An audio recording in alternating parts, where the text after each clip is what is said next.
이 저녁에도 사모하며 말씀 앞에 나온 여러분들을 축복합니다. 하나님이 주시는 은혜가 있기를 바랍니다. 치료의 하나님을 말씀을 드리는데 우리 성경적인 치료에 관련한 오해 몇 가지부터 좀 얘기를 해보겠습니다. 성경에 하나님의 치료를 이야기하는데 그 치료에 대해 사람들이 좀 오해하는 것들이 있습니다. 첫 번째 오해는 하나님의 치료는 없다 이렇게 보는 사람이 있습니다. 하나님의 치료를 부정하는 사람인데 왜 이런 사람들은 하나님의 치료를 인정하지 않을까? 여러 가지 이유가 있어요. 먼저는 이제 성경에 나온 각종 치유 사건 이런 것들은 검증된 사건이 아니다. 하나의 꾸며낸 소설 같은 이야기라 이렇게 보기 때문에 그 성경의 사실을 받아들이지 않는 거죠. 부풀려진 사건, 미화된 사건 이렇게 보는 겁니다. 그래서 성경에 나와 있는 치유 사역은 그거는 사실이 아니다 이렇게 보는 거죠. 또한 설령 성경에 나와 있는 치유 여러 가지 병들을 고치는 치유 사역이 있다 할지라도 그것은 그때 당시에 거기서 국한된 이야기지 오늘날 우리까지 연속해서 일어나는 것은 아니다 이렇게 보는 겁니다. 그래서 오늘날에는 성경에서 말한 치유 사건은 오늘날에는 없다 이렇게 보는 게 첫 번째 오해입니다. 왜 그걸 오해라고 말할 수가 있냐면 성경의 병을 고치는 수많은 치유 사건은 그것은 실제적인 사건이다라는 것을 성경 자체로 증명할 수가 있습니다. 성경 자체의 증명이 뭐냐면 각종 병이 치료되어졌을 때 나타나는 현상 중에 하나가 뭐냐면 그 하나님의 능력 때문에 본인의 삶이 변화되거나 본인의 삶이 하나님께로 나아가는 그런 역사와 함께 주변 사람들이 놀래요. 그리고 주변 사람들이 하나님을 믿기 시작을 합니다. 만약에 이게 어느 꾸며내진 이야기라 그러면 본인의 삶이 그것으로 감동을 하면서 그렇게 회개하면서 변화되는 일도 없을 것이고 주변 사람들이 깜짝 놀라면서 그 부분에 대해서 그렇게 하나님을 또 믿게 되는 경우도 없을 것입니다. 그래서 성경의 그 치유 사실은 없는 거다라고 하는 그 얘기는 성경을 자세히 보는 사람들은 이게 그냥 하는 소리가 아니라 실제 사건을 기록했구나라는 것을 충분히 알 수가 있습니다. 성경에는 이제 누누이 성경의 치유를 얘기를 하고 있는데 예를 들면 출애굽기 15장 26절 말씀에 보시면은요. 출애굽기 15장 26절 말씀에 자, 거기에도 이제 그 뒷부분에 가면은 이런 얘기가 나옵니다. 내가 애굽 사람에게 내린 모든 질병 중 하나도 너희에게 내리지 아니하리니. 그러면서 하는 말이 나는 너희를 치료하는 여호와임이라. 이렇게. 그러니까 하나님이 나는 너희를 치료하는 여호와라. 여기서 쓰고 있는 치료라는 단어가 바로 라파라는 단어예요. 라파. 나는 너희를 치료하는 여호와라. 여호와 라파라는 말이죠. 치료한다라는 말이죠. 성경에서는 하나님을 치료하는 하나님이라고 명시를 분명히 합니다. 창세기 20장 17절에 보면은 아브라함이 하나님께 기도할 때 하나님이 아비멜렉과 그의 아내 여종을 치료해서 출산을 하게 했어요. 여기도 여종을 치료하셨다라고 하는 것이 라파예요. 하나님의 치료, 여호와 라파, 치료의 하나님에 의해서 치료되고 아이를 낳게 되었다라는 거죠. 뭐 사례가 굉장히 많겠지만 히스기야의 경우를 한번 보시면 이사야 38장 16절에 이런 말이 나와요. 이사야 38장 16절에 주여 사람이 사는 것이 이에 있고 내 심령의 생명도 온전히 거기 있사오니 그때 뭐라고 말하냐면 원하건대 나를 치료하시며 나를 살려주옵소서. 그러니까 이 히스기야라는 왕이 병이 들어서 죽음 직전에 있었습니다. 그때 히스기야가 눈물로 통곡하며 기도하는 게 뭐냐면 나를 치료해 달라는 거예요. 히스기야가 눈물로 하나님 앞에 매달리는 것은 뭐냐면 치료는 하나님이 하신다는 믿음이 있기 때문에 그런 거죠. 그래서 하나님 앞에 나를 치료해 주십시오. 나를 좀 살려 주십시오라고 기도를 하는 겁니다. 그래서 이 히스기야의 병을 하나님이 치료하시고 하나님이 기적으로 사인을 보여주셨어요. 그리고서 15년의 생명을 더 연장시키는 역사가 있었습니다. 치료하시는 하나님이기 때문에 치료해달라고 부탁을 했고 그 치료로 그의 생명이 연장된 사건이 있습니다. 말라기 4장 2절 말씀에도 뭐라고 되어 있냐면 내 이름을 경외하는 너희에게는 공의로운 해가 떠올라서 치료하는 광선을 비치겠다. 치료하는 광선을 비춰서 나가서 너희가 외양간에 나온 송아지같이 뛸 것이다. 이렇게 말을 했죠. 이사야 41장 3절 말씀에 보시면 여호와께서 그를 병상에서 붙드시고, 누가 병상에서 붙들어요? 여호와께서 병상에서 붙드시고 그가 누워있을 때마다 그의 병을 고쳐주시니라, 이렇게 된 거죠. 그래서 성경은 계속 강조하는 게 하나님이 치료한다, 이 내용을 계속 말을 하고 있는 거죠. 하나님이 치료하신다. 그 치료의 역사가 아주 계속 나와요. 이거를 어쩌다 한번 나오고 있는 어떤 그런 이야기가 아니라 치료의 하나님 여호와 라파의 하나님이 계속 성경에서 등장되는 것을 보게 됩니다. 근데 이런 장면이 신약에 와서는 더 구체적이죠. 예를 들면 이제 마태복음 15장 30절 말씀에 보시면은 큰 무리가 다리 저는 사람과 그다음에 어떻게 장애인과 맹인과 말 못하는 사람과 기타 여럿을 내리고 와서 예수 발 앞에 앉히죠. 그 예수의 발 앞에 앉힘에 고쳐주시니, 이렇게 됐어요. 예수님이 병을 고쳐주셨다 하죠. 테라페오라고 하는 헬라 단어인데 여기서 단어, 미국 영어 단어에 테라피라는 단어가 나오죠. 파생 단어가 테라페오, 고쳐주다라는 동사로서는. 그래서 예수님이 고쳐주시다 이렇게 되어 있고, 이어지는 31절에 보니까 말 못하는 사람이 말하고 장애인이 온전하게 되고 다리 저는 사람이 걸으며 맹인이 보는 것을 무리들이 보고 놀라면서 이스라엘 하나님께 영광을 돌리는 거죠. 왜 놀랐어요? 이게 보통 일이 아니잖아요. 그래서 어떻게 이런 일이 있어 말해서 깜짝 놀라는 거예요. 그리고 어떻게 해요? 하나님께 영광을 돌리더라는 거죠. 사람들이 보고 놀라는 장면과 그리고 하나님께 영광을 돌리는 장면이에요. 그 치료의 역사가 계속 일어나고 있는 거죠. 마태복음 21장 14절 말씀에도 뭐라고 되어 있냐면 맹인과 저는 자들이 성전에서 예수께 나오매 고쳐주시니, 이 고쳐주시는 치료의 역사가 나옵니다. 고쳐주시니, 고쳐주신다는 게 아까 말했던 세라페오, 이렇게 고쳐주신다. 자, 그래서 성경은 눈의 치료를 역사하시는 사건들을 이야기하고 있습니다. 그래서 성경을 자세히 보면서 그거는 성경의 그 치료는 그건 사실이 아니야, 이렇게 얘기를 하는 거는 성경을 좀 자세히 보지 않은 사람들의 이야기예요. 그러면서 또 그거는 사실이라 하더라도 그건 그때나 일어나는 일이지 지금 일어나는 건 아니다. 그 옛날에 그때는 있을지 모르지만 지금은 아니다. 이렇게 얘기하시는 분인데, 만약에 성경의 치료가, 이 치유 역사가 성경에서 끝나는 역사라면, 그리고 그 이후에는 이 역사가 없는 거라면 이 야고보서 5장 14절 같은 말씀은 쓸 필요가 없는 거예요. 야고보서 5장 14절 말씀에 뭐라고 되어 있냐면 너희 중에 병든 자가 있느냐, 그는 교회의 장로들을 청하시오. 그들은 주의 이름으로 기름을 바르며 그를 위해서 기도할지니라. 15절에 믿음의 기도는 병든 자를 구원하리니 주께서 그를 일으키시리라. 혹시 죄를 범하였을지라도 사심을 받으리라. 그래서 16절, 그러므로 너희는 죄를 서로 구하면서 병 낫기를 위해 서로 기도해라. 병 낫기를 위해 서로 뭐하라? 기도해라. 의인의 간구는 역사하는 힘이 큼이니라.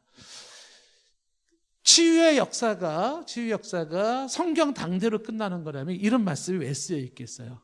너희 중에 병든 자가 있느냐? 그를 위해서 기도해라. 병 낫게 해서 기도해라. 장로를 청하여 기도해라. 이런 얘기를 왜 했겠어요? 이거는 치료의 역사가 계속적으로 이어지는 사건이기 때문에 너희들은 그렇게 하라라고 성경은 얘기했고, 만약에 이런 성경 말씀을 그때 당시의 말씀으로 끝낸다 그러면 그거는 성경 그때 당시에 끝나는 얘기야. 그러면 성경의 상당 부분을 다 지워버려야 돼요. 지금은 필요 없는 말들이에요. 근데 성경에서는 그것이 한 순간으로 끝나는 메시지가 아니기 때문에 지금까지도 성경을 읽고 있는 수많은 사람들에게 이렇게 하라 저렇게 하라고 그러한 행동 지침으로 말씀을 주고 있는 것입니다. 그렇기 때문에 첫 번째 오해에 해당되는 하나님의 치료는 없는 거야 라고 말하는 거는 첫째 오해입니다. 그럼 바로 잡으면 어떻게 될까요? 하나님의 치유는 있는 거야 이렇게. 우리는 하나님의 치유는 부정할 것이 아니라 하나님의 치유가 있음을 인정해야 될 것입니다. 두 번째 오해는 뭐냐면 병원이나 의술을 거부하는 경우입니다. 병원이나 의술을 거부해요. 이게 두 번째 오해인데, 다시 말하면 주님이 치료하시기 때문에 병원에 갈 필요는 없어 이렇게 얘기하시는 분들입니다. 주님이 치료하니까 약을 먹을 필요는 없는 거야 이렇게 말하는 사람이에요. 그래서 병 걸린 크리스찬들이 병원에 가거나 혹은 약을 먹으면 마치 믿음이 없는 사람인 것처럼 여기는 경우가 있어요. 그건 잘못된 거, 옳지 않아요. 어떤 분은 목사님이 아파가지고 병원에 갔다. 근데 병원에 갔는데 교회 집사님을 만난 거예요. 그래가지고서 글을 써놓기를 뭐라고 썼냐면, 아니 어떻게 목사님이 병원에를 오셨어요? 이렇게 되는 거예요. 그래서 이게 조금 확대돼서 어떤 목사님도 이렇게 얘기해요. 목사가 얼마나 능력이 없으면 자기 감기 하나 처리를 못하고 콜록콜록거리고 있느냐 이렇게 말하시는 분이 계세요. 이거 다 오해인 거죠. 목사는 병이 안 걸린다? 병 걸리면 목사는 다 자기가 치료한다? 그렇지는 않아요. 일단은 분명하게 잡아야 되는 건 뭐냐면 약을 먹거나 병원에 가거나 의사 선생님의 치료를 받는 거, 이거를 거부하는 것이 신앙이 좋은 것을 의미하는 게 아니다라는 거예요. 그러니까 하나님은 의사를 허락하시고 하나님은 약을 허락하셨어요. 그래서 하나님은 의사를 통해서 치료하시고 하나님은 약을 통해서 치료하시는 거예요. 그 의사나 약을 통해 치료하시는 것은 하나님이 치료하시는 방법 중에 하나인 거예요. 하나님은 이런 상식선이 오히려 지켜주기를 오히려 더 원하시는 분이시죠. 사회의 질서를 원하는 거죠. 성경에 보면은 사도 바울이 병을 많이 고쳤어요. 그런 많은 병을 고치는 사도 바울이 디모데한테 이런 얘기를 합니다. 내가 만성 위장병을 앓고 있는데 그 위장병 치료를 위해서 포도주를 마셔라 이렇게 말하는 거예요. 성경을 말하기도 전에 띄워주는 이렇게 친절한 우리 방송실 얘기해 보십시오. 저 디모데전서 5장 23절에 이제부터는 물만 마시지 말고 내 위장과 자주 나는 병을 위해서 뭐 해라? 포도주를 조금씩 쓰라 이렇게 말하는 거죠. 이런 얘기를 왜 했을까요? 그렇죠. 약을 통해서 치료하시는 하나님이신 거예요. 우리가 요한웨슬레 일기를 보면은 이 요한웨슬레가 많은 아주 정말 엄청난 부흥 운동을 일으켰던 분인데 그분에 의해서 많은 사람이 치료의 역사가 있었어요. 사람들이 하나님을 찬양하고 또 놀라는 일이 벌어졌어요. 그런데 웨슬레라는 이 사람이 하나님의 치료의 역사를 부정하지 않죠. 그래서 이분은 약을 통한 그런 병원의 치료를 통해서 치료되기를 원해요. 굉장히 흥미로웠던 건 뭐냐면 그 일기 중에 보면은 웨슬레가 5개 집회를 갈 때마다 가지고 다니던 게 뭐냐면 전기 충격기를 가지고 다녔대. 그리고 사람들이 아픈 사람이 있으면 전기 충격기로 쓰라고 권면을 해줍니다. 그것이 치료가 좋더라. 그거를 써라 이렇게 얘기를 해요. 그러니까 굉장히 성령이 충만했던 웨슬레도 그런 의료 도구를 통하여 치료되는 것을 하나도 이상하게 생각하지 않았어요. 그거를 사용했고 바울도 디모데에게 포도주를 통해서 치료되기를 원하고 있다는 것이죠. 그래서 두 번째 오해인 병원이나 의술을 거부하는 게 신앙이 좋은 거야. 진정한 신앙인은 하나님을 믿는 사람은 약을 안 먹어 병원에 안 가는 거야 라는 것은 오해라는 거죠.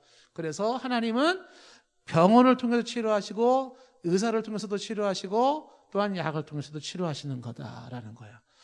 세 번째 오해는 뭐냐면 그래 그러니까 결국은 병원에 가야 되는 거야 약을 먹어야 되는 거야 이렇게 얘기를 하지만 세 번째 오해는 병원이나 의사나 약이 모든 병을 치료한다는 과신 지나치게 믿는 것은 옳지 않은 거야.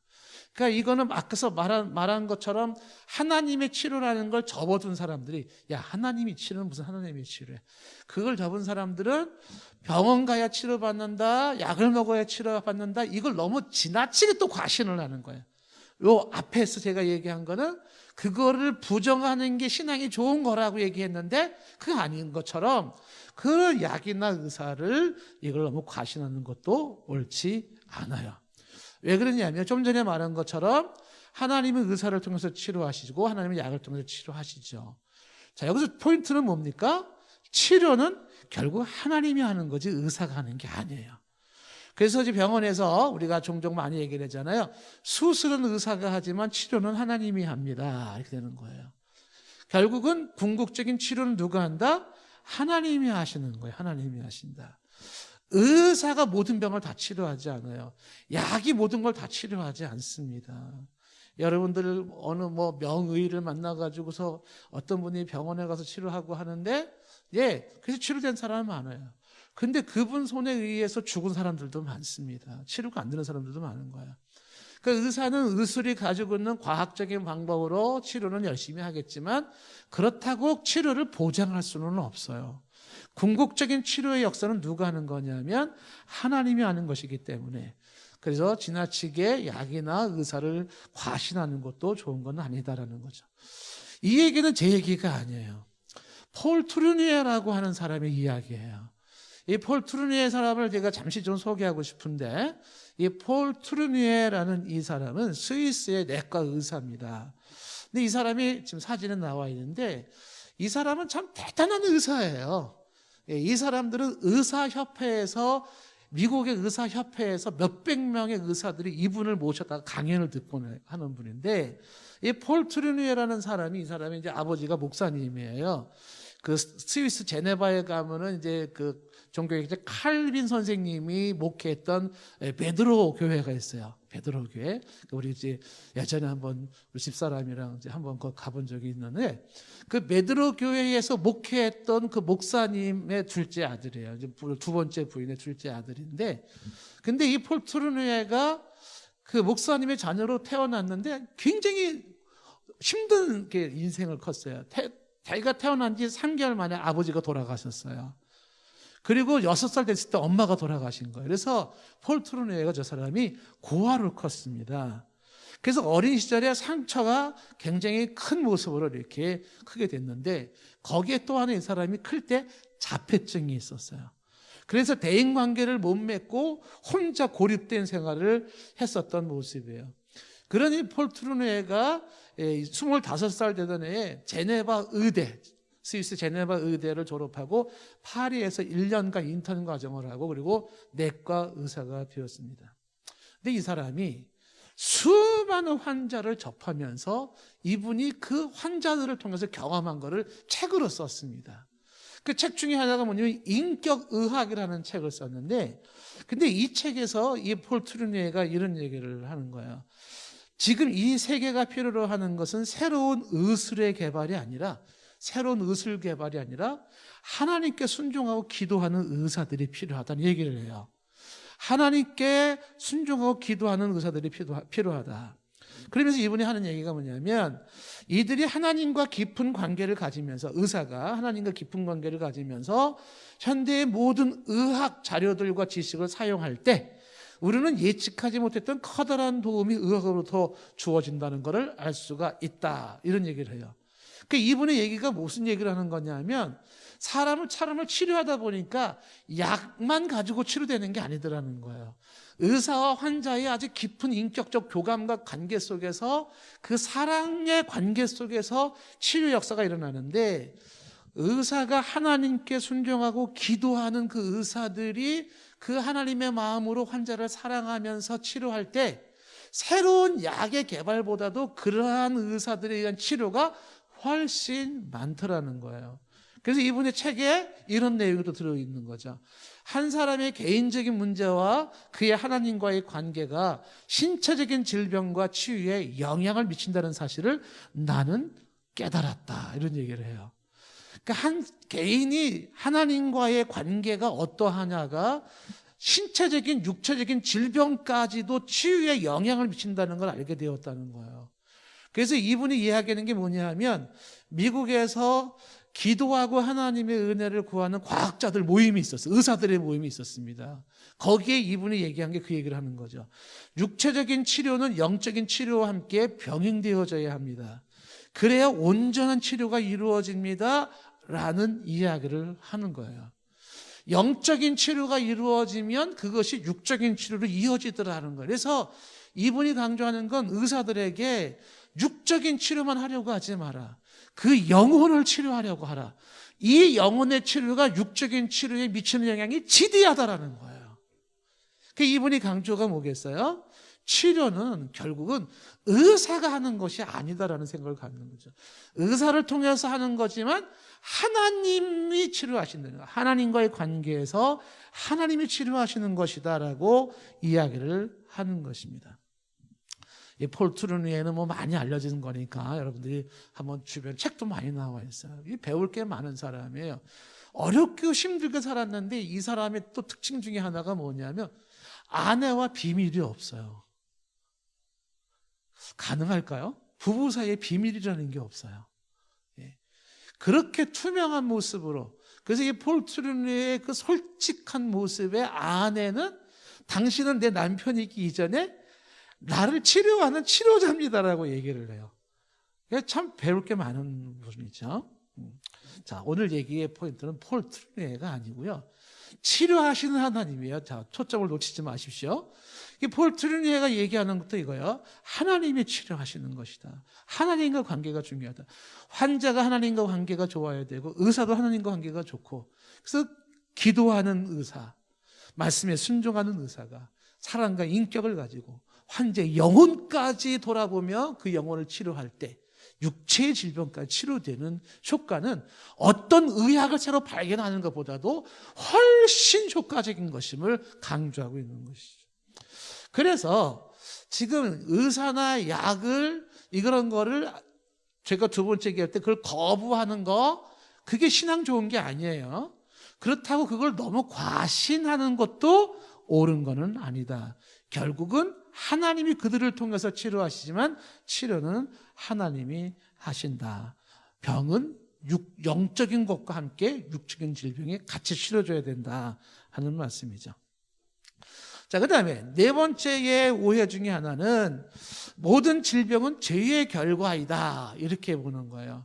죄 때문에 생긴 게 질병이야 이렇게 얘기를 해요. 그거는 이제 오해다라고 얘기해요. 반쪽짜리예요. 왜냐하면 질병은 죄 때문에 생기는 거 그럴 수 있습니다. 그런데 모든 경우가 다 그렇지는 않다 이 내용이죠. 그러니까 사람이 죄를 지으면 죄값으로 병이 생겨요.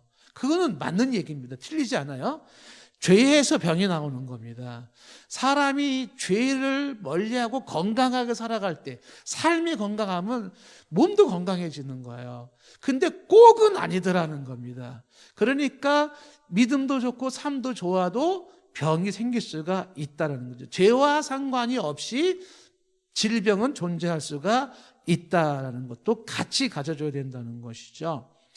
자, 그래서 질병에 대한 것을 모든 질병은 죄의 결과다라고 이야기할 때 그럴 수도 있고 그렇지 않을 수도 있다는 것을 기억해야 되고, 하나님은 욥처럼 죄와 상관이 없이 질병을 통하여서 하나님의 뜻을 이루어가기도 하세요. 그건 아주 심오한 뜻이 있어요.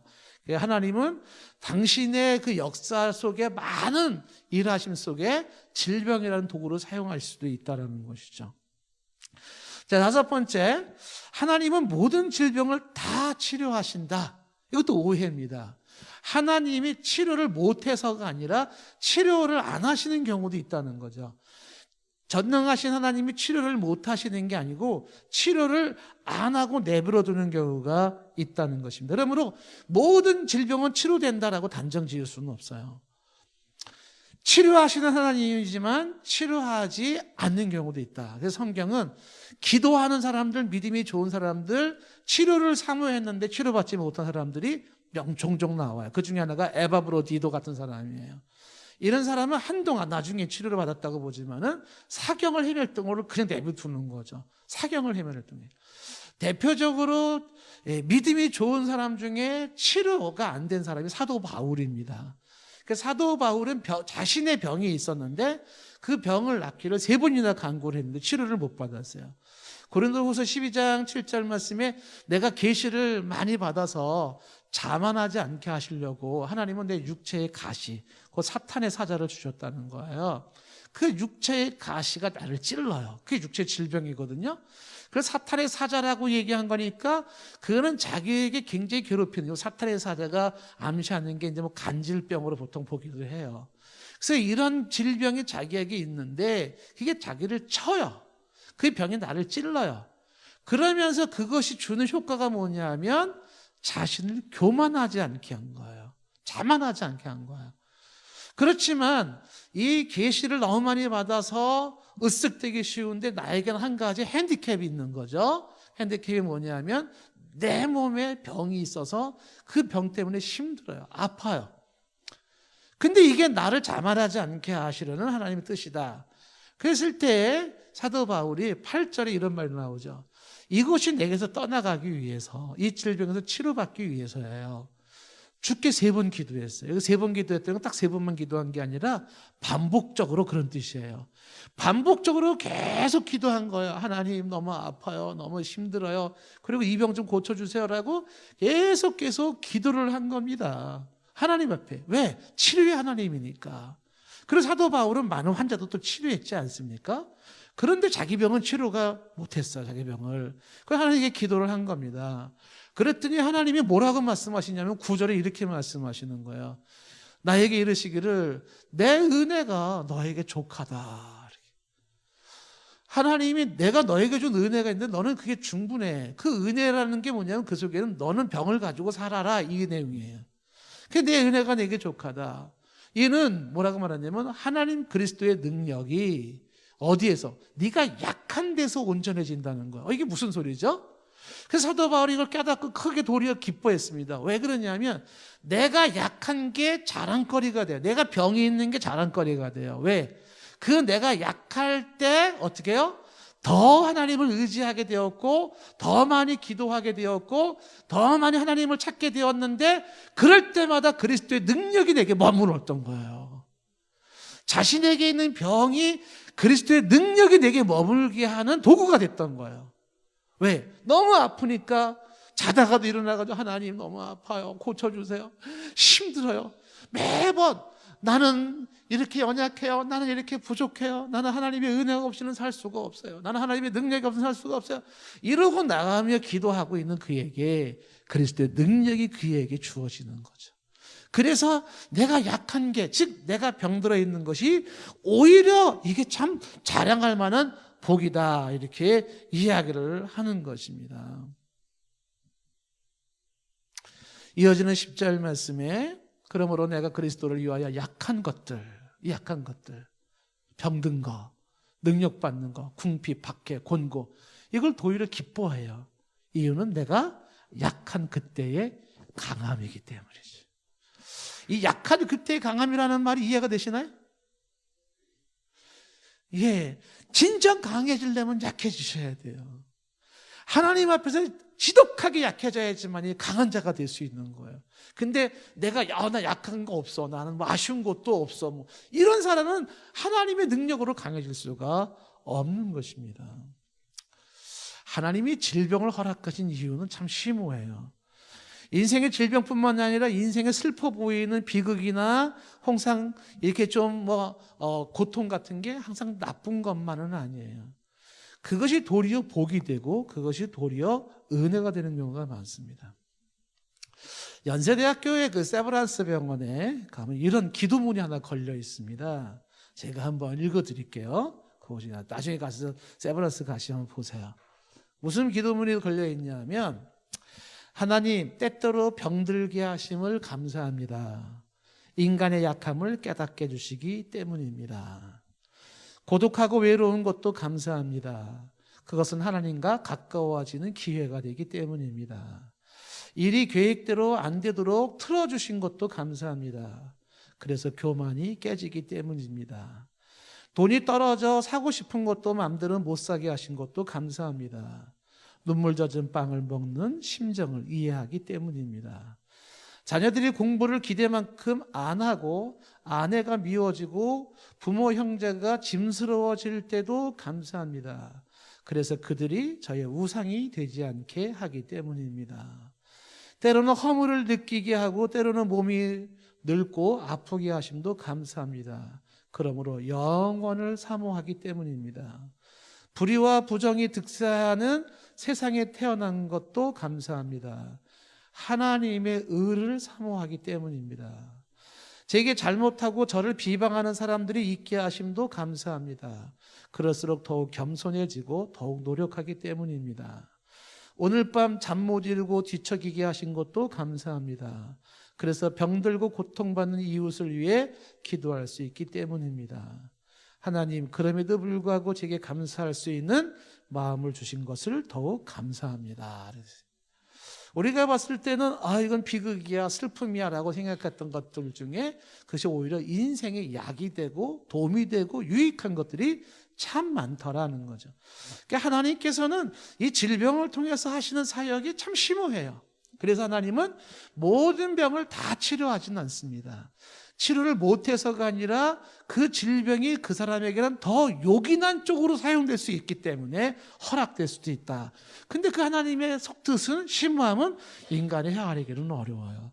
그래서 우리는 병이 들었을 때는 기도하고 치료받기를 원하고 사모하되, 치료를 안 해주신다면 치료를 안 해주시는 그 하나님의 은혜, 그 속에 담겨있는 뜻이 무엇인지 헤아리면서 그 치료 안 되는 것까지도 수용할 필요가 있어요. 사도 바울은 발견했죠. 이것으로 자신이 교만하지 않게 하고, 그것으로 인해서, 그 질병으로 인해서 내 약함을 인정하고 하나님의 능력을 더 크게 받는 기회가 되게 하신 의도라는 것이죠. 자, 오늘 말씀해 보시면 이 사도행전 9장 22절에 그때의 베드로가 사방으로 두루다니다가 룻다에 사는 성도에게로 내려갔죠. 예. 성도가 누굽니까? 거룩한 무리들입니다. 사방으로 두루다닌다는 게 순회 목회를 했던 것인데, 룻다, 지금 현재 룻서라고 말하는 것이죠. 근데 거기서 누구를 만났냐면 33절에 애니야라는 사람을 만났어요. 애니야. 근데 이 애니야가 중풍병에 걸려서 침상에 누운 지 8해라고 되어 있습니다. 그 병명, 애니야가 병에 걸렸는데 병명이 중풍병이에요. 파랄레루메노스라고 하는 병명인데, 이게 당시에 의사들의 전문 용어래요. 그래서 이 저자가, 누가가, 사도행전의 저자 누가가 의사라는 것을 증명하는 거예요. 근데 딱 보니까 애니야가 중풍병이에요. 근데 상태가 어느 정도냐니까 침상에 누워 있는 거죠. 그러니까 일어서지도 못하고 걷지도 못할 만큼 침상에 누워 있는 이 상태는 중병을 앓고 있는 겁니다. 그리고 이 병에 걸린 지가 8년이 되었다라는 거죠. 다른 번역에는 8살부터다 이렇게도 번역된 데가 있어요. 그런데 이 애니야가 이 병에 걸린 이 상태를 지금 33절에 뭘 말해주고 있는 거냐면 심각한 질병 상태다라는 것을 말해주고 있는 거죠. 병이 들어 있습니다. 자, 그때 이어지는 34절에 베드로가 이렇게 말합니다. 애니야야, 뭐라고 말해요? 예수 그리스도께서 너를 낫게 하시니 일어나 내 자리를 정돈하라. 한데 곧 일어나니, 이렇게 되어 있어요. 그 베드로가 지금 뭐라고 말하냐면, 이렇게 중병을 앓고 있는 거, 약간 병을 앓고 있는 사람 정도는 쉽게 말하겠죠. 일어나라, 치료하신다, 이렇게 말할 수 있는데, 심각한 병을 앓고 있는 애니야에게 베드로가 뭐라고 말해요? 예수 그리스도께서 너를 낫게 하시니라고 말하는 거죠. 여기에 베드로는 무슨 확신이 있어요? 병을 치료하시는 그리스도. 이 확신이 그에게 있었던 거예요. 그러니까 병을 치료하는 그리스도라는 확신이 있기 때문에 중병 걸린 사람이 그렇게 이야기를 하는 것입니다. 베드로 얘기를 주목해야 되는 것은 뭐라고 말했냐면, 그리스도께서 너를 낫게 한다는 거죠. 사람이 낫게 하는 게 아니라는 거죠. 어떤 약이 낫게 하는 게 아니라 베드로의 확신은 뭐냐면, 병은 그리스도께서 낫게 하시는 거다. 이 말씀을 가지고 있는 거예요. 제가 여러분 자리에 있었다면 저는 분명히 아멘 했을 거예요. 네. 병은 그리스도가 낫게 하는 거예요. 이거를 왜 강조하는 거냐 하면, 사람들 중에는 병은 그리스도가 낫게 한다, 하나님이 낫게 한다라는 이 믿음이 없으니까 어느 사람이 낫게 하는 줄 알고 어느 신령한 부흥 강사 없나, 어느 신령한 누구 없나 여기 쫓아다니는 거예요. 그리고 그 부흥 강사나 이런 사람들 중에는 뭐 부흥 강사가 다 나쁜 건 아니죠. 그 사람들 중에는 생수를 소개하고 약을 소개해요. 이 물을 먹으면, 내 고향에 있는 물을 먹으면 막 이렇게 나오는 거예요. 예? 제가 어린 시절에 이런 분위기 속에서 커가지고 너무 많이 봤어요. 저 강원도 철원에 가기 전에 뭐 포천에 이제 거기도 기도원 하나가 있습니다. 저도 많이 갔어요. 거기 가면 환자들이 얼마나 많은지 몰라요.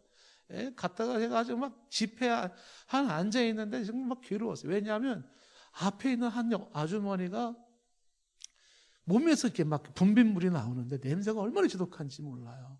근데 거기 온 환자들은 의사들 병원에서 다 손든 사람들이 오거든요. 그러면 이 환자들을 한 상에 데리고 와가지고서 그냥 뭐 그 원장 되시는 사람이 이 손을 가지고 허리를 이렇게 막 문대요. 그러면은 피가 나고 막 고름이 나고 막 그럽니다. 예. 그리고 막 끄집어내가지고 보여주고 막 이러는 거죠. 그러면서 거기가 이제 앞에 우물의 물인데 그 물이 치료의 생수의 물이라 그러고 또 어디에 그 생수물, 그 물떡하고 그 물 팔고 사고 뭐 장난이 아닌 거예요. 어마어마하게 많이 있었습니다. 다시 얘기합니다. 치료는 누가 합니까? 하나님이 하시고 그리스도가 하는 거예요. 사람이 하는 게 아니에요. 어떤 그런 뭐 신비한 생수 같은 거로 이런 게 하는 게 아니에요. 거기에 너무 연연할 필요가 없습니다. 만약에 여러분들이 아마 그럴 거예요. 내가 병이 걸렸어요. 근데 고치고 싶어요. 그러면 어떻게 했어요? 그렇죠. 자신이나 자녀들이 아프다 그러면 지푸라기라도 잡고 싶은 심정으로 어떻게 하겠어요? 쫓아가지 않겠습니까? 뭐다 먼 길 마다않고 쫓아갈 거예요. 그래서 치료받으려고 하지 않겠습니까? 그러면 환자들의 애절한 심정을 이거를 악용해서 치유 사역을 하는 사람들도 있다고요. 저는 치유 사역을 좋다고 보는 사람이거든요. 찬성하는 사람이에요. 근데 그걸 악용하는 사람들이 있다고 말이죠. 그래서 마치 자기가 불의 사자인 것처럼 자신의 신유의 은사를 받은 것처럼 그렇게 치유를 한다고, 그리고 뭔가 보조 도구를 팔게 하고 사게 하고 하는 경우가 있다는 거죠. 우리는 성경을 통해서 기억하는 게 뭐냐면 치료는 하나님이 하시고 그리스도가 하신다는 거죠. 그래서 너무 사람을 의존하고 너무 그런 어떤 불의 사자들이 요구하는 도구들에 의존하는 것은 좋지는 않다는 생각이 들어요. 제 기억 속에 어떤 기억이 있냐면 어린 때예요. 근데 이제 그거는 좀 정확하게 지금 뭐 그 상황 설명을 드려야 될지 모르겠는데, 제가 어릴 때 목이 너무 아파가지고 제 기억은 선명해요. 근데 음식을 못 먹었어요. 물도 못 마셨어요. 목이 너무 아파가지고. 근데 그날 밤에 너무 아파가지고 끙끙 앓고 있는 그런 밤에 먹지도 못하고 저희 어머니가 저를 업고서 어디 갔냐면 교회를 간 거예요. 아주 밤 추운 날에. 그리고 저를 단상에다가 이렇게 올려놓은 거예요. 올려놓고. 그리고서 그 밑바닥에서 무릎을 꿇고서 그렇죠. 그 캄캄한데 그 마룻바닥에서 기도를 하시는 거예요. 뭐 얼마나 기도를 많이 했는지 몰라요. 저는 이제 어머니 기도가 끝날 때까지 그냥 어린 나이에 단상에 누워가지고 가만히 있었죠. 뭐 한참을 기도하시고 나서 기도를 다 끝내고 저희 어머니가 저를 업고서 집으로 왔어요. 집에 오자마자 제가 토했습니다. 그 토했는데 목에서 새알 같은 게 이게 두두둑 튀어나오는 거예요. 근데 그게 튀어나오면서 그 순간에 목이 아팠던 게 싹 사라져 버렸어요. 놀라운 일이죠. 그 낮에 병원 갔었겠지. 이제 주사 맞으니까 효과가 그때 나타난 거겠지. 저는 지금도 치료의 하나님을 저는 굳게 신뢰해요. 예. 그래서 지금도 저는 치유 기도를 합니다. 근데 그렇게 막 부흥 강사들처럼 그렇게 막 이렇게 뭐 누구 병 고쳤습니다. 뭐 치료받았습니다. 뭐 이 물을 뭐 어쩌고 저쩌고 뭐 쉽게 넘어뜨리고 이런 건 안 하죠. 근데 치료하신 하나님을 저는 신뢰를 해요. 그 하나님께서 치료를 하시는 거예요. 그러면서 여기 이렇게 말하잖아요. 지금 34절에 예수 그리스도께서 너를 낫게 하시니 이렇게 말하잖아요. 예수님이 낫게 하는데 그게 낫게 하시니라는 것이 나을 것이니가 아니라 지금 낫게 하고 있다는 거예요. 그러니까 하나님이 치료를 분명하게 얘기를 하시는 거죠. 예수님의 치료를 분명하게 얘기하는 거예요. 주님이 너를 지금 뭐 한다? 낫게 한다는 거예요. 굉장한 믿음입니다. 그러면서 말하는 게 뭐냐면 일어나 내 자리를 정돈하라는 거죠. 여기서 두 가지가 강조되는 게 뭐냐면 그리스도는 너를 낫게 해줘. 그래 네가 할 일이 뭐예요? 네 자리를 정돈하고 일어서는 거예요. 주님의 몫이 있고 사람의 몫이 있는 거예요. 주님의 몫은 뭐예요? 낫게 하시고. 근데 사람의 몫은 뭡니까? 이제 그 치료하시는 주님을 대한 믿음을 가지고 일어나 자리를 정돈하는 의지적인 노력이 필요한 겁니다. 많은 경우가 있잖아요. 많은 경우가 주님은 치료하셨어요. 근데 본인이 치료가 안 됐다고 생각하는 경우가 있어요. 이것도 웃기는 거예요. 그렇죠? 예. 주님은 치료했는데 본인은 치료가 안 됐다고 생각하는 거예요. 우리가 하나님 앞에 병을 고쳐달라고 기도하고 난 다음에 아쉬움이 뭐냐 하면은 아멘, 아멘. 그리고 여전히 나가면서 치료는 무슨 치료야. 그리고 이러고 나가는 거. 치료가 안 된 거로 생각을 하고 있는 거죠. 내가 믿음으로 치료되었다라고 하는 것의 표현을 뭐냐면 여기서 의지적인 노력이 뭐예요? 일어나는 의지적인 노력이잖아요. 자리를 정돈하고 나아가는 것이 필요한 것이죠. 사탄이 우리에게 주는 생각 중에 하나가 패배근성인데 이 패배근성, 패배의식을 딱 사로잡혀가지고서 계속해서 너는 환자야. 너는 고침받지 못했어. 너는 헤어나지 못해. 이거를 꽉 묶어놓는 거죠. 그런데 제가 볼 때는 육체적인 치료보다도 더 어려운 게 그렇게 사로잡혀 있는 자기 생각을 바꾸지 못하는 게 더 힘든 어려움일 수도 있어요. 왜 그럴까요? 치료하신 하나님을 그렇게 신뢰하지 못하기 때문에 그러는 거죠. 예전에 저희 시골에서 저희 집에서 강원도 철원에서 살 때 저희 집 옥상이 넓었어요. 2층에. 그 옥상 넓은 데다가 한쪽 구터기에 저희 아버님이 닭장을 만들어 놓고 닭을 키웠습니다. 많지는 않아요. 근데 옥상에다 닭장 만들어 놓고 뿅아리를 갖다 키웠는데 닭이 얼마나 잘 크는지 몰라요. 아주 곱상하게 예쁘게 막 크는데 얘네들이 크니까 알을 낳는 거잖아요. 그리고 꼭대꼭꼭꼭꼭꼭꼭꼭꼭 그러면 거기서 닭장에서 달걀 꺼내 먹는 맛이 아주 쏠쏠했습니다. 가끔 저도 옥상 있으면 닭 좀 키워보고 싶어요. 이렇게 개도 키워보고 싶고. 근데 우리 그 이종전 목사님은 그 목사님은 닭 키운다 그러더라고요. 그래서 어이구야 옥상에다가 뿅아리 그러니까 지네들이 알아서 새끼 낳고 알 낳고 엄마가 품고 뿅아리 깨어나고 지네들이 그렇게 하는 거예요. 이게 닭이 많아지는 거예요. 근데 그 닭을 키웠는데 그 닭장 안에서 뿅아리부터 키웠어요. 그 옥상은 넓어요. 하루는 제가 이 닭을 운동 좀 시켜줘야 되겠다 생각을 해가지고 닭장 문을 열었습니다. 그리고 닭을 꺼낸 거예요. 어떻게 됐을까요? 닭이요 닭장에 딱 나와가지고 그 넓은 옥상에 딱 풀어놨더니 쫙 꼼짝도 안 합니다. 사람이 가득 이러고 있는 거예요. 활보를 못해요. 순간적으로. 지난 다음에 한 걸음 한 걸음 걷고 움직이지 나오자마자는 꼼짝도 못해요. 닭장 속에 갇혀있는 닭의 모습이에요. 너에게는 자유가 주어지고 너에게는 넓은 공간이 주어져도 여전히 자기는 갇혀있는 모습이에요. 그게 인간하고 저는 큰 차이가 없는 것 같아요. 자기한테 사로잡혀 있는 그것이 뭐예요? 그것이 자기를 계속 자기는 환자로 만들고 있는 거예요.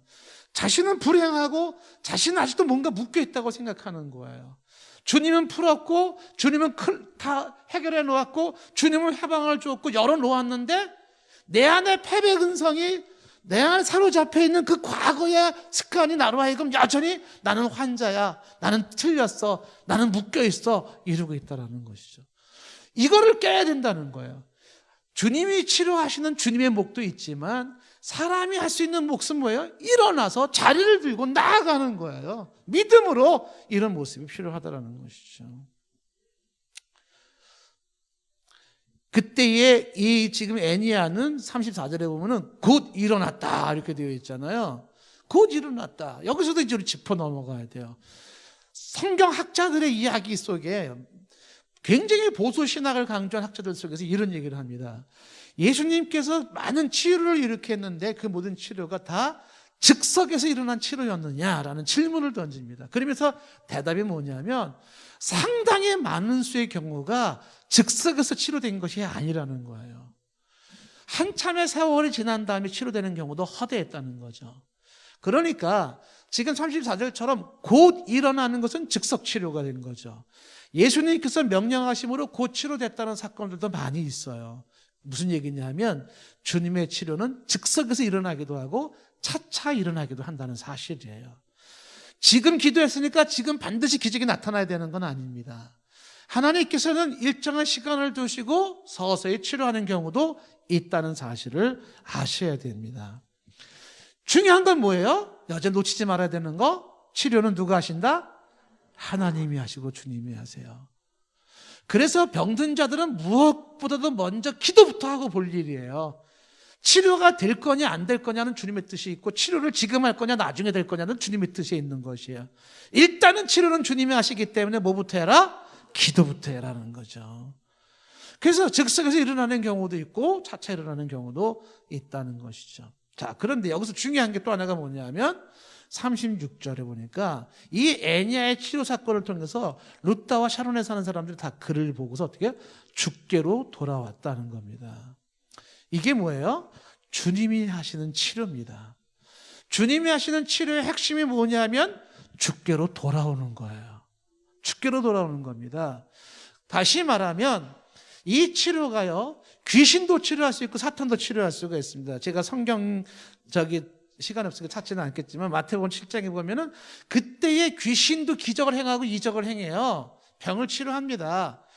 그런데 중요한 게 뭐예요? 이게 정말 성령의 치료냐 아니면 귀신이 치료한 거냐라는 건 어떻게 있을까요? 그 치료로 주께로 돌아오는가? 주께로 돌아오는가?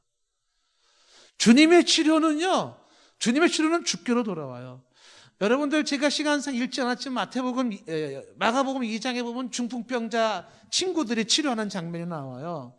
거기에 예수님이 포인트가 뭐냐면 얘기가 뭐냐면 병을 고치는 것보다도 더 중요한 게 죄사함을 받는 게 더 중요하다는 걸 말씀하세요. 사람들은 병 고치려고 육체적인 병을 고치려고 왔는데 주님은 뭘 고치냐면 영혼을 고치시는 거예요. 폴 트루니에처럼. 뇌 죄사함을 받았다라고 하니까 사람들이 깜짝 놀라는 거예요. 주님이 말하죠. 뭐가 더 쉽냐? 지금 네 침상 가지고 일어나 걸어가라 이게 쉽냐? 죄를 사했다라는 게 더 쉬운 거냐? 진짜 어려운 거는 뭐예요? 영적인 병을 치료하는 거예요. 그래서 영적인 병을 치료하시면서 동시에 어떻게 해요? 이제는 너가 육체병으로 치료됐으니까 가지고 가라는 거예요. 그러면서 인자는 이 땅에 죄를 사하는 권세가 있는 줄을 이 무리들로 알게 한다고 말씀하시는 것이죠. 그러니까 예수님께서는 지금 치료를 통해서 뭘 원했냐면 더 중요한 무슨 치료? 영적인 치료. 주께로 돌아오게 하기를 원하는 거죠. 거꾸로 얘기하면 많은 경우가요, 주께로 돌아옴으로써 육체적인 질병이 치료되는 경우도 많다는 거예요. 우리가 치료받아야 될 것은 몸의 치료만이 아니라 내 영혼의 치료를 받아라. 영혼의 치료가 더 중요하다는 걸 말씀하고, 그래 치료받은 사람이 어떻게 해요? 주께로 돌아오는데 본인뿐만 아니라 그것을 보고 있는 사람들이 다 주께로 돌아오는 거예요. 만약에 인간적인 능력으로 치료한다고 생각하는 모 부흥강사 같은 사람들이라면 어떻게 되겠어요? 봤지? 치료했지? 내가 이런 인간이야. 예? 불의 사자야. 내가 신유의 사자야. 이렇게 말하지 않겠습니까? 치료는요, 그리스도께로 돌아가게 하는 거야. 그리스도를 바라보게 하는 거고, 그리스도를 주목하게 하는 거고, 그리스도를 믿게 하는 거죠. 사람이 주목받는 게 아니에요. 내가 얼마나 대단한 줄 알겠지. 이게 아닌 것이에요. 결국은 성경적 치료라고 하는 것은 예수님을 믿게 하는 거라는 것을 말씀하고 있습니다. 이어지는 36절 말씀서부터는 여기에 이제 다비다라는 얘기가 나오는데, 이 다비다가 37절에 보면 병들어 죽었어요. 믿음이 좋은 사람이고 선행과 구제가 많은 사람인데도 뭐 했다? 병들었다는 거예요. 착해도 뭐가 걸린다? 병이 들어요.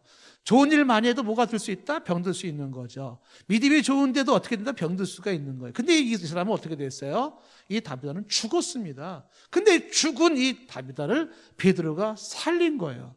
좀 전에 애니아가 질병에 치료받은 것처럼 다비다는 죽었다가 살아났어요. 특별한 메시지가 있죠.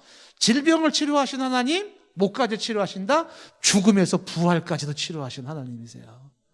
하나님의 전능하심은 이 병 치료할 수 있어요? 없어요?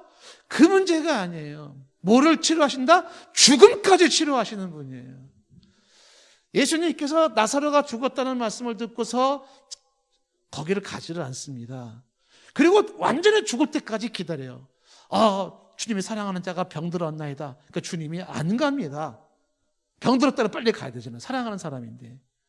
안 가요. 그리고 나중에 죽었대요, 주님. 그러니까 주님이 이제 가자. 그러고 가는 거예요. 이상하지 않습니까? 주님은 뭘 보여주고 싶었을까요? 질병이 치료되는 것보다 죽었다가 살아나는 걸 보여주고 싶었던 거예요. 더 예수 그리스도를 믿게 할 수 있는 게 뭐예요? 질병의 치료가 아니라 죽음에서 부활케 하는 거였었어요. 그러니까 이 나사로는요, 병들었다 치료받은 것보다도 더 놀라운 경험을 했죠. 뭐예요? 죽었다가 살아난 경험을 하는 거예요. 우리 하나님의 능력은 어느 능력이냐면 죽은 자도 다시 살리시는 능력의 하나님이신 것입니다. 그러니 질병 치료 문제는 사실은 하나님 편은 아무것도 아닐 수가 있는 것입니다.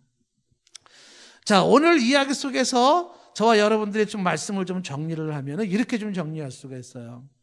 하나님의 치료를 부정하지 말라. 두 번째, 병원이나 의술을 거부하지 마라. 또한 병원이나 의술을 과신하지 말아라. 또한 세 번째, 모든 질병은 죄의 결과이기도 하지만 죄와 상관이 없이 또한 병이 있을 수 있다. 모든 질병을 주님이 다 치료할 수는 있지만 다 치료하지는 않는다. 병은 결국 그리스도께로 돌아가고 나아가게 하는데 더 큰 목적이 있다라는 것입니다. 그리고 치유는 즉석에서 일어날 수도 있지만 서서히 일어나기도 한다라는 것이에요. 오늘도 오늘 말씀 속에서 설교의 포인트는 제목이에요. 치료하시는 하나님이십니다. 치료하는 하나님을 신뢰하시고 다양한 경우의 수를 생각하시면서 오늘도 야고보서 말씀처럼, 야고보서 5장 14절 말씀처럼 너희 중에 병든 자가 있느냐? 그는 교회의 장로를 청할 것이요 그들은 주의 이름으로 기름을 바르며 그를 위하여 기도할지니라. 15절의 믿음의 기도는 병든 자를 구원하시리니 주께서 그를 일으키시리라. 혹시 죄를 범했을지라도 사함을 받으리라. 16절 그러므로 너희 죄를 서로 고백하며 병이 낫기를 위하여 서로 기도하라. 믿음의 간구는, 의인의 간구는 역사하는 힘이 큼이니라. 계속해서 우리가 아픈 사람들이 많이 있는 상태에서 열심히 기도하시고 하나님의 치료의 은혜가 있기를 축복합니다. 자, 오늘 시간 좀 찬송을 같이 좀 부르겠는데, 여러분 병든 부분을 생각하시면서 아픈 부위에 또 손을 대시고, 여러분 주변에 가족 중에 누가 아픈 사람이 있으면 그 사람을 생각하시면서 기도하는 마음으로 찬송을 부르면 좋겠는데, 기억하십시오. 하나님은 치료하는 하나님이에요.